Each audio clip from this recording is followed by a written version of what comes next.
अस्सलामुअलैकुम। उम्मीद करता हूँ तमाम दोस्त अच्छे होंगे, खैरियत से होंगे। दोस्तों, आज का हमारा टॉपिक है downfall.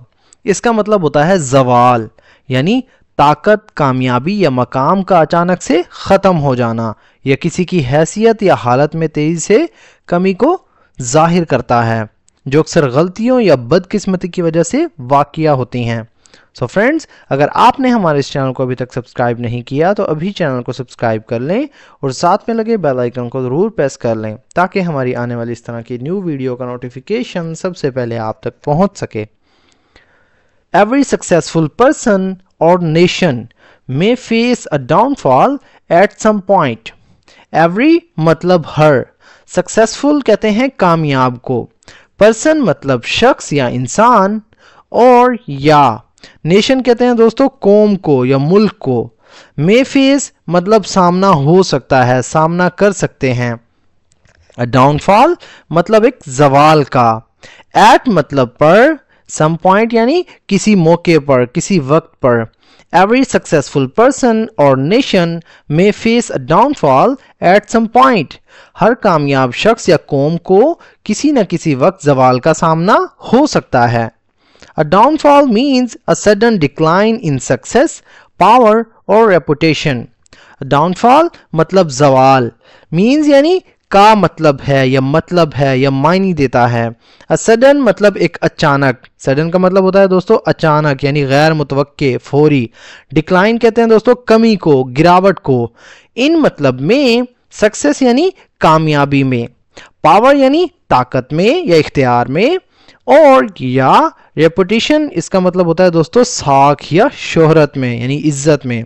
Downfall means a sudden decline in success, power और रेपुटेशन। जवाल का मतलब है कामयाबी, ताकत या शोहरत में अचानक कमी।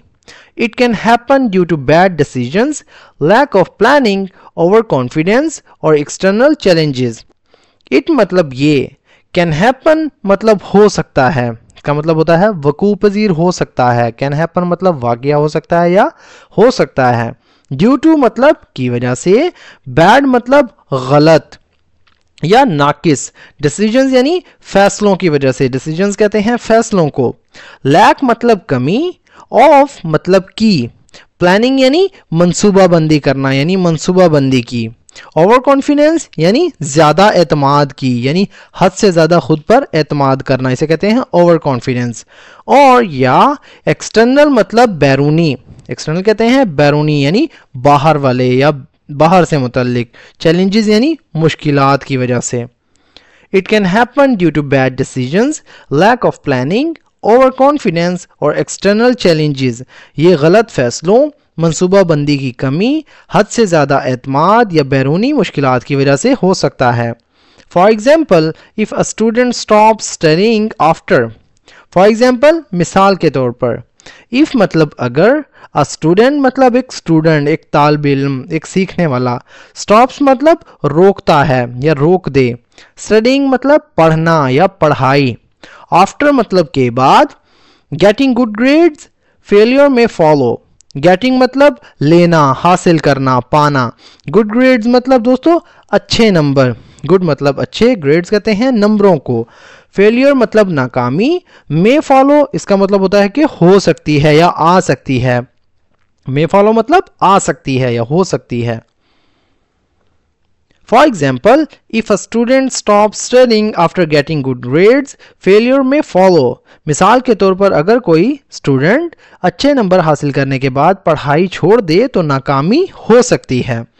In business, ignoring market changes can lead to loss. इन मतलब में, बिजनेस यानी कारोबार में, इग्नोरिंग मतलब नज़रअंदाज करना, इग्नोर कहते हैं नज़रअंदाज करने को, इग्नोरिंग मतलब नज़रअंदाज करना। मार्केट चेंजेस यानी मार्केट की तब्दीलियों को। कैन लीड टू सबब बन सकता है, बाइस बन सकता है। लॉस मतलब नुकसान को कहते हैं यानी नुकसान का। In business ignoring market changes can lead to loss. कारोबार में मार्केट की तब्दीलियों को नज़रअंदाज करना नुकसान का बाइस बन सकता है। The important thing is to learn from failure and make a strong comeback. The important मतलब अहम, थिंग का मतलब दोस्तों चीज भी होता है, बात भी होता है। द इम्पोर्टेंट थिंग मतलब एक अहम बात। द इम्पोर्टेंट थिंग एक नाउन फ्रेज है, इसका मतलब होता है तो सबसे अहम बात या अहम चीज। इज मतलब है या होती है। टू लर्न मतलब सीखना या सीखा जाए। फ्रॉम मतलब से। फेलियर मतलब नाकामी से। एंड और मेक का मतलब होता है करना या बनाना। अ स्ट्रॉन्ग मतलब एक मजबूत। कम बैक मतलब वापसी या दोबारा वापसी। The important thing is to learn from failure and make a strong comeback. अहम बात यह है कि नाकामी से सीखा जाए और मजबूती से वापसी की जाए।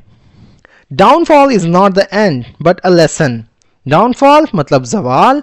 इज नॉट मतलब नहीं होता या नहीं है। द एंड मतलब अंजाम। एंड का मतलब इख्तिताम भी होता है, ये खात्मा या अंजाम। बट बल्कि। अ लेसन मतलब एक सबक होता है। Downfall is not the end but a lesson. जवाल अंजाम नहीं बल्कि एक सबक होता है। Wise people use it as a chance to grow. Wise people यानी अक्लमंद लोग, समझदार लोग। यूज इट इसे इस्तेमाल करते हैं। एज मतलब के तौर पर। अ चांस मतलब एक मौके के तौर पर। टू ग्रो मतलब तरक्की के या बढ़ने के। Wise people use it as a chance to grow.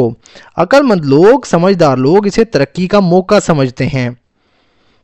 We must stay humble focused. We must मतलब हमें चाहिए या हमें ज़रूर चाहिए, लाजमी चाहिए। स्टे मतलब रहना। हम्बल का मतलब होता है दोस्तों आजिज यानी इनकसारी वाला। फोकस्ड मतलब तवज्जो मरकूज करना। And prepare to avoid a downfall and rise again after any fall. And और प्रिपेयर्ड मतलब तैयार रहना है, तैयार होना। टू अवॉइड मतलब बचने के लिए। अवॉइड का मतलब होता है दोस्तों बचना। डाउनफॉल मतलब जवाल से। एंड और राइज मतलब उठना। अगेन मतलब दोबारा। राइज अगेन यानी दोबारा उठना या फिर से उठना। आफ्टर मतलब के बाद। एनी फॉल मतलब किसी गिरावट के बाद या किसी जवाल के बाद। We must stay humble, focused, and prepared to avoid a downfall and rise again after any fall. हमें आजिज, तवज्जो मरकूज रखने वाला और तैयार रहना चाहिए ताकि जवाल से बचा जा सके और हर गिरावट के बाद दोबारा से उठा जा सके। सो फ्रेंड्स, ये था हमारा आज का पैराग्राफ। अगर वीडियो आपको थोड़ी सी भी यूज़फुल लगी तो प्लीज़ हमारे इस वीडियो को लाइक करें और इसे अपने दोस्तों के साथ भी शेयर करें। तो दोस्तों मिलते हैं अपनी नेक्स्ट वीडियो में, तब तक के लिए अल्लाह।